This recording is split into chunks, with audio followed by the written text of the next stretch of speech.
qisada Twitter waa shabakad isku maran oo isugu jirta been iyo khiyaano. waxayna bilaabmaysaa 2005 kuna bilaabmaysaa aasaasid yar oo loo bixiyay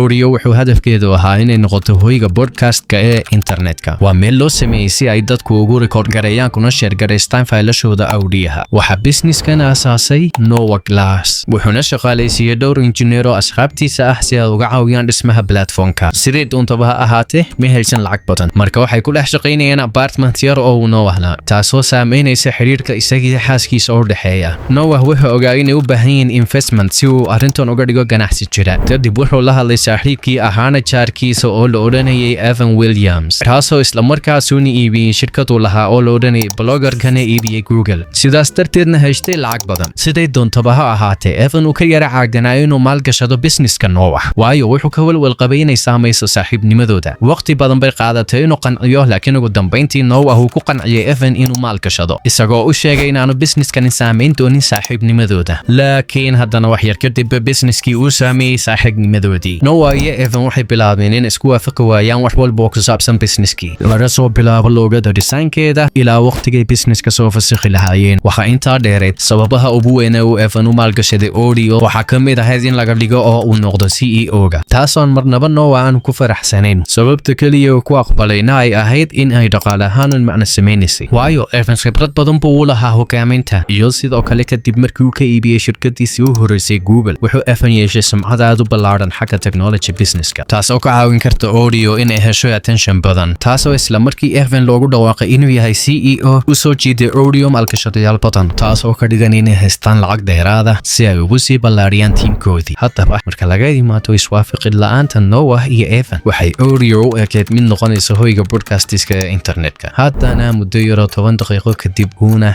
Steve Jobs ayaa gebi ahaanba burburiyey ganacsigoodii. waxay Apple ku dhawaaqday inay samaysanayaan podcast kaasoo si toos ugu dhex samaynayaan iTunes-ka, taasoo burburinaysa ganacsigii iyo qorshihii Audio gebi ahaanba. Evan wuu ogaa inay Audio burburayso oo aanay la tartami karin Apple, marka wuxuu go'aansaday inuu khasaaraha intaas iskaga jaro xidhana Audio gebi ahaanba. laakiin haddana Noah ayaa soo jeediyey inay ka codsadaan shaqaalahooga inay keenaan fikrado cusub si ay ugu bedelaan business-ka wax kale, waayo waxay dhiseen tiim fiican, marka waxaa laga yaabaa inay u kaxeeyaan kompaniga jiha cusub halkii ay ku wadi lahaayeen podcastiska. sida iska caddaatayna mid ka mid a shaqaaloohii cusba ayaa hayay fikrad cusub si loogu badbaadiyo businesskii. fikirkaas oo ka kaxaynaya hadafkii shirkad podcast oo khasaartay una kaxaynaya platform $1 billion ah oo la yidhaahdo Twitter, kaasoo bedeli doona adduunka. shaqaalahaas magaciisuna wuxuu ahaa Jack Dorsey.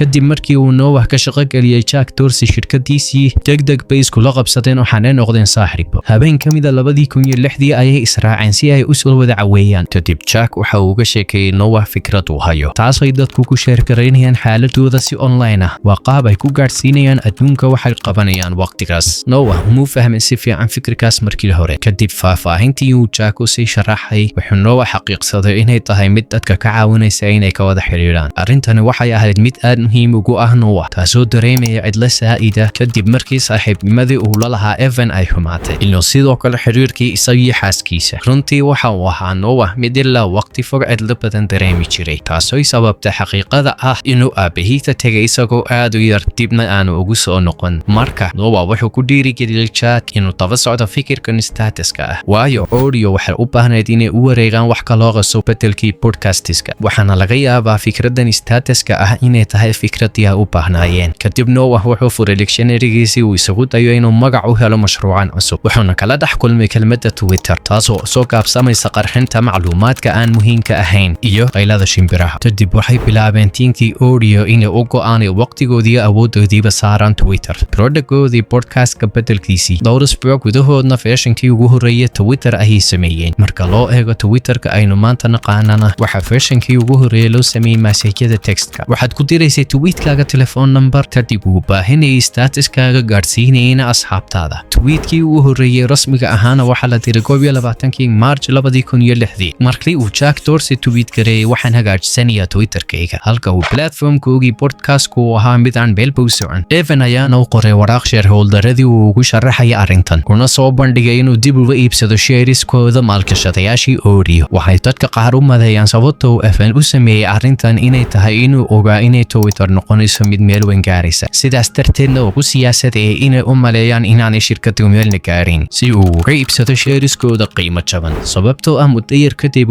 markii uu ka iibsaday shareeskoodii waxay Twitter bilowday inay hesho koritaan xawliya. Noah wuu xamaasadaysnaa, weliba wuxuu xamaasadaysnaa ilaa xad uu si public ah uga dhawaaqay Twitter xaflad ka hor waqtigii loogu talagalay in lagu dhawaaqo, taasoo ka dhigan inay helaan traffic aad uga badan intii ay diyaarka u ahaayeen, taasoo iyadna ka xanaajisay shaqaalihii. wuxuu Noah sidoo kale noqday mid aan qarinaan xaqiiqada ah in fikirkiisa tahay inaanu Evan u qalmin CEO-ga shirkadda. waxay labadoodii noqdeen kuwa sii kala fogaaday, waxaana yahaayeen kuwa ku kala duwan fishanadooda waxa ay shirkaddu noqonayso. wuxuu Noah u qirtay Jack inay tahay ra'yigiisa inay ka saaraan Evan shirkadda. wuxuu Noah u arkay maadaama uu isagu bilaabay Oreo, Jackna uu lahaa fikradda statuska ah ee ay hadda xooga saarayaan. maxay tahay sababta uu Evan u yahay ninka wax maamulaya? siday doontaba ha ahaatee Noah waxaanu ogeyn in Jack marnaba aanu sidaas dareemin. wuxuu Jack aaminsanaa inuu Evan yahay midka ku habboon CEO-ga. ku darso inkastoo uu Jack la noqday Noah saaxiib markii ay ugu horreyn kulmeen, haddana fikradaha uu ka aaminsan yahay Noah waxay haayeen kuwa isbeddelaya. wuxuu Jack u arkay inuu noqday Noah mid jahwareerinaya shirkadda oo uu abuurayo kala qaybsanaan aan loo baahnayn, isagoo mar walba khilaafaya Evan. gebi ahaanbana ay waxyeeladiisu ka badan tahay waxtarkiisa. waxaa sidoo kale laga soo report gareeyaa inuu Jack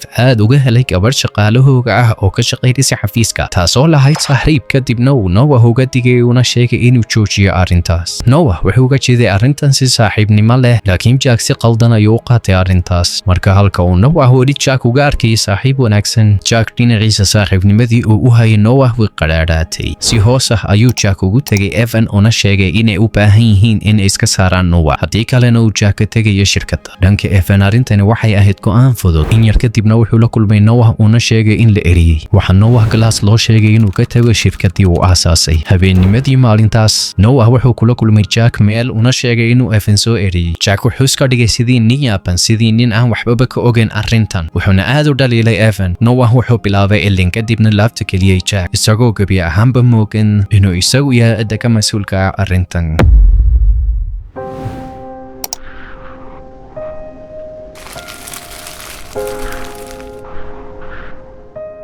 2007 waxay tiimkii gebi ahaanba xidheen Oreo la saarina awoodii oo dhan Twitter, kaasoo u korayay si xawli ah. dad badan baa soo galayay oo tweet gareynayay maalin walba. dabcan hore way u jireen social networks kale, laakiin Twitter qaabkooda gaaban ee wax la iskugu gudbinayay ayaa ka dhigtay mid aad u caan ah. siday doontaba ha ahaatee, markii uu Twitter koray, maamulidiisii ayaa noqotay mid aad u adag. wuxuuna Evan go'aansaday inuu daaha dabadiisa ka maamulo, noqdana guddoomiye beddelkiisii, taasoo ka dhigan in kursigii CEO-gu uu noqday mid bannaan si loo hanto. marka maadaama aanu Noah imika ka tirsanayn shirkaddii, Jack Dorsey ayaana loo dilaacsiiyey kursigii CEO-ga. kadib maadaama uu Twitter hore loogu dhisay dhowr isbuuc gudahood, qaab-dhismeedkaasi ma qaadi karaan userska badan ee isticmaalayay, sidaas darteedna wuxuu Twitter yeelanayay cillad maalin walba. weliba waxaa cajiib ah inay hadalhayntii saxaafaddu sii badatay, taasoo ka dhigan inay users kaloo intii ka badan soo galaan, taasoo sii dhalisay inuu serverkiisii cilladoobo. waxay Twitter u koraysay si xawli ah. qaabka site-ka loo design gareeyayna ma ahayn mid degdegaas ku shaqayn karaya. waxay userska Twitter mar walba la kulmayeen cilladda ah inuu dhaafin xadkii loogu talagalay. siday doontaba ha ahaatee, markuu Twitter shaqeeyo, waxay userskii keenay qaabab ay u isticmaalaan site-ka. tusaale ahaan, markay dadku rabaan inay ula hadlaan qof si toos ah, waxay isticmaalayaan calaamadda aadka. marka ay rabaan inay calaamadeeyaan topic gaarana, waxay isticmaalayaan calaamadda hashtag. waxaa cajiibay inay cid walba lahayd fikir u gaar ah sida ay Twitter ahayd. ma waxay ahayd social network? ma waxaa loogu talagalay inay beddesho textinka, mise inay beddesho emailiska, mise waxaa loogu talagalay blogginka iyo wararka? waxay dadku u isticmaalayeen qaabab kala duwan. xataa Twitter dhexdeeda shaqaaluhu way ku kala aragti duwanaayeen. tusaale ahaan, Jack Dorsey oo markan ahaa CEO wuxuu aaminsanaa inay Twitter noqoto mid broadcast gareeya waxa markaasun kugu dhacaya, waana sida uu u arkay markii uu ugu horreyntii keenay fikirka statuska. laakiin Evan Williams oo markan ahaa gudoomiyihii shirkadda, wuxuu u arkay inay kaga habboon tahay inay noqoto qaab ay dadku kaga wada socdaan waxa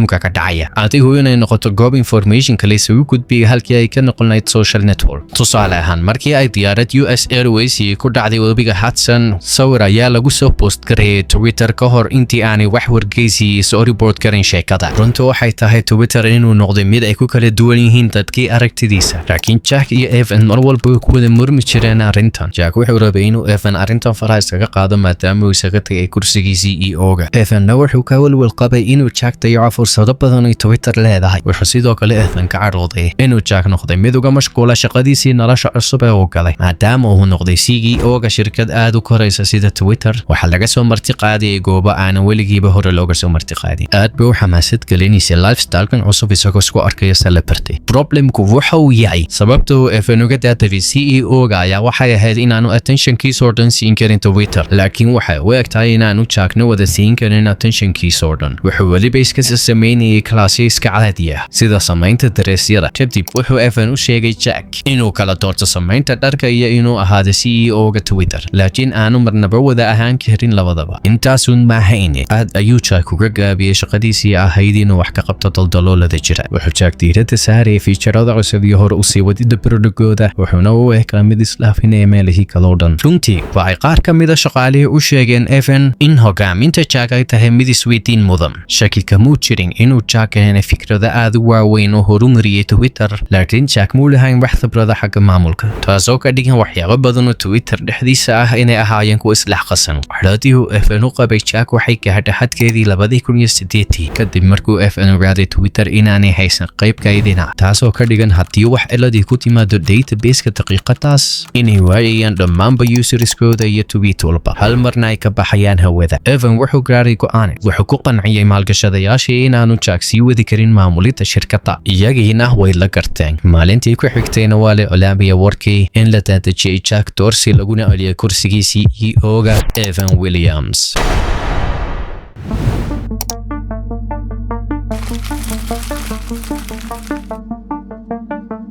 waxay Twitter si rasmi ah u shaacisay in Jack iyo Evan isla garteen inay isku bedelaan xilalka wuxuu Jack noqonayaa chairman Evan CEO-ga laakiin runtu waxay tahay inaanu Jack Dorsey ogeyn inay sidani dhacayso aad ayaanu Jack uga xanaaqay in laga wareejiyo CEO-gii xaaladda Twitter way fiicnay degdegna way u koraysay laakiin isagu wuu qaadan la'aa in sidaas loo qiyaamay haddaba markii waxay ka eriyeen saaxiibadii Twitter waxay falcelintiisu ahayd inuu isaga dhexbaxo ka fogaado dhammaanba dadkii taasoo xanuun ku ahayd Noah inuu arko sida Twitter u weynaatay ayna adag tahay inuu is-ilowsiiyo maadaama ay bulshadii wada isticmaalaysay wuxuu Noah ka soo ciyaaray kaalin weyn bilaabidii shirkadda sidaas darteed markii la eriyay wuxuu noqday mid dadkii isaga fogaada haddaba markii Jack Dorsey laga eriyay Twitter isaga falcelintiisu waxay ahayd cagsi wuxuu bilaabay inuu bixiyo interviewyo badan iyo inuu ka hadlo goobaha public ah ilaa cad inta uu ka tarayo wuxuuna u dhaqmiyay sidii uu weli maamulaya Twitter iyada oo aan wax lugaba ku lahayn waxa Jack loogu magacaabay title-ka chairman-ka si aanay public ugu muuqan in la eriyay laakiin xaqiiqdu waxay tahay in sidiina wax loo eriyay waxbana aanu ka qaban karin sida ay sameeyeen halka uu Evan ku soo noqday kursigiisii CEO-ga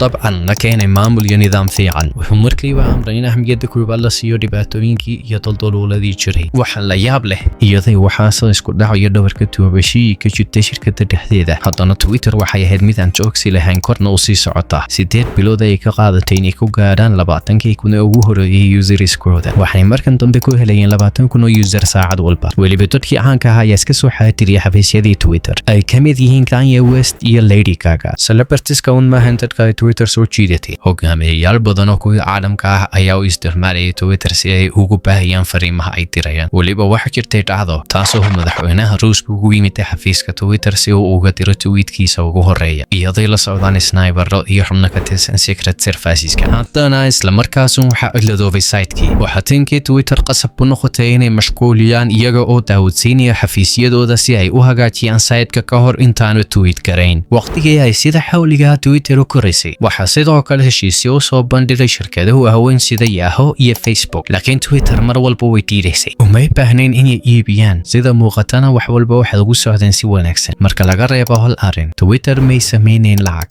arrintani muhiim ma ahayn markii hore waayo Twitter waxay ka helaysay lacagaha shirkadaha maalgashiga laakiin markan dambe investoradu way ka walacsanayeen sida aanu Evan u siinin ahmiyad lacag samaynta Julia wuxuu diiradda saaray adeegga sidii loo hagaajin lahaa marka si uu investorska happy uga dhigo wuxuu Evan shaqo geliyay saaxiibkii Dick si uu radical chief operating officer kaasoo shaqadiisu tahay sidii Twitter lacag looga samayn lahaa waxay arrintani Evan u ahayd caado inuu mar walba shaqaalaysiiyo asxaabta iyo familkiisa waayo wuxuu aaminsanaa loojika ah inuu ku kalsoonaan karo marka Dick wuxuu ku soo biiray tiimkii Twitter wuxuuna ku soo qoray hadal yar oo kaftana tweetkiisii u horeeyay bari waa maalinteedii ugu horeysay Twitter COO shaqadeeda ugu horeysay waa wilqida CEO-ga iyo la wareegid awood Evan wuu ku qoslay markuu arkay laakiin ma sii qoslay toonaan badan Dick wuxuu dabcan bilaabay inuu ka caawiyo Twitter inay lacag sameeyaan iyadoo la iibinayo xaysiisyada laakiin arrinta aanu Evan ogeyn baa waxay ahayd inay investorada Twitter isweydiinayaan arrimo kale waxay maalgashadayaasha Twitter aad uga walwal qabeen qaabka gaabiska ah ee uu Evan go'aanada u qaadanayo wuxuu toddobaad dhan ku luminayay waxyaabo yaryar oo muhiim ahayn taasoo boardku u arkeen inay Twitter dib u celinayso intaas uu maahe wuxuu dhibaatooyin ku qabay shaqaalaysiinta kuraasta sarsare kuwaas oo aan ahayn asxaabtiisa sababtuna ay tahay kalsooni darrada haysatay ta ugu muhiimsanna waxay ahayd waxay boardkii bilaabeen inay ka shakiyaan inuu Evan yahay qofka saxda ah ee ka caawin kara Twitter inay noqoto shirkad profit badan samaynaysa marka loo eego sida aanu Evan wax waqti ah ugu bixinayn sidii ay Twitter u samayn lahayd lacag haddaba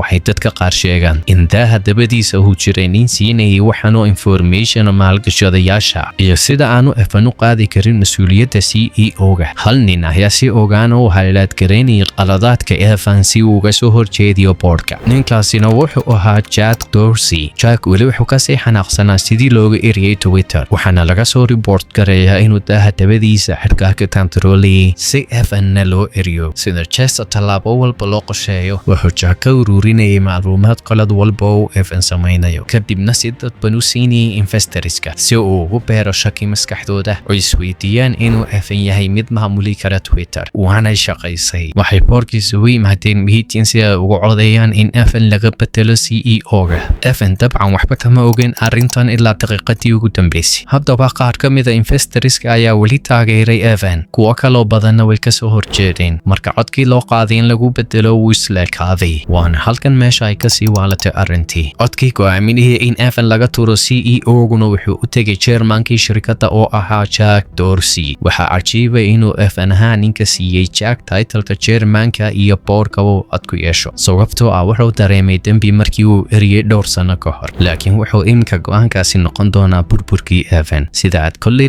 qiyaastina waxa uu Jack u codeeyay in la wareejiyo kursiga CEO-ga Evan sidaas darteedna Evan waa la eriyay haddaba si aan soo koobkoobno waalidan Noah waxa la eriyay 2006 Jack waxa la eriyay 2008 Evan Williamsna waxa la eriyay 2010 dhammaan saddexdii aasaasayaal iyaga ayaa istuuray waxay raggani wada aasaaseen Twitter laakiin silsilad isugu jirta inqilaabid dhabarka toogasho iyo khiyaano wax walba way isbedeleen waliba sidii Evan wareejinta laga wareejiyay CEO waani xanuun ku filan ahayna xaaladii way kasii xumaatay intaas waxay boardkii ku dhawaaqeen inuu Dick waa saaxiibkii ugu dhawaayay Evan uu u shaqaalaysiiyay maadaama uu ku kalsoon yahay inuu la wareegay kursigiisii noqonayana CEO-ga Twitter waayo waxay boardkii jeclaadeen sida uu Dick diiradda u saarayay lacag samaynta uu diiday Dick wararka sheegaya inuu si ku talagalo uga xaday saaxiibkii kursiga wuxuuna sheegay in aanu xataa ogeyn inay boardku samaynayaan sidan laakiin Evan muu rumaysan dambena dib uma aaminin tweetkii Dick ee ugu horeeyay wuxuu la muuqday mid aan sidii hore fani u ahayn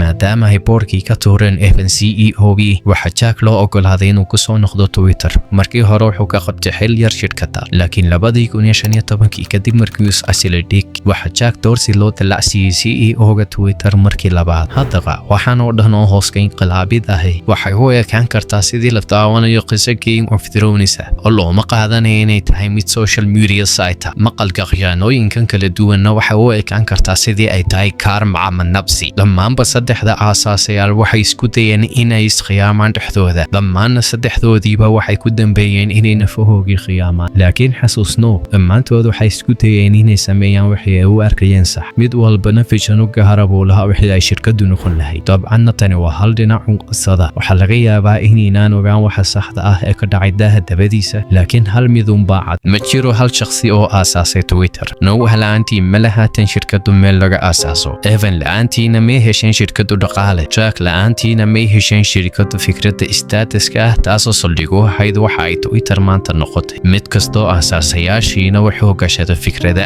aad u badan intii ay ku soo jireen wadada, kuwaasoo caawiyo dhismaha Twitter. sidoo kalena qaar badan oo kamid ah shaqaaluhu waxay ka soo ciyaareen kaalmo waaweyn, sida mid kamid ah shaqaalahoogii ugu horeeyay oo la yiraahdo Bistone, taasoo mararka qaar la yiraahdo wuxuu ahaa co-founder. siday doontaba ha ahaatee, haddii cid uu damqanayo way iska cad tahay inuu ninka u qalmi yahay Noah. waxa Noah Glass magaciisa laga tirtiray dhammaanba taariikhda, kaliya eeg page-kiisa Wikipedia. way yartahay marka loo eego kaalinta weyn uu ka soo qaatay dhismaha platform-gan ilaa xadka saamaynta weyn leh. waxa Noah Glass vloggaraya 45,000 oo kaliya, biogiisana waxay isaga qoran aniga bilaabay. weliba halka Jack iyo Evan ay ka noqdeen billionaires markii ay Twitter iclaamisay IPO, lama sheegin Noah inuu helay wax shareerisa, taasoo ka dhigan inaan waxbaba ka helin. Noah wuxuu bilaabay Twitter isagoo hadafkiisu yahay si aanay dadku u dareemin cidlo, haddana wuxuu fikirkii ka galaaftay xaaskiisii, asxaabtiisii, gacmo madnaanna wuu soo dhigay. haddii aad tahay qof leh riyo fikradana inuu barto ganacsiga, dhaqaalaha, marketinka iyo waxyaabo kaloo badan si aad uga barato qaabka ay shirkadaha ugu waaweyn u shaqeeyaan, la soco channelkan, notification-kana furo. intaan videoga mid lamida ka wada kulmaynana waad salaamantihiin.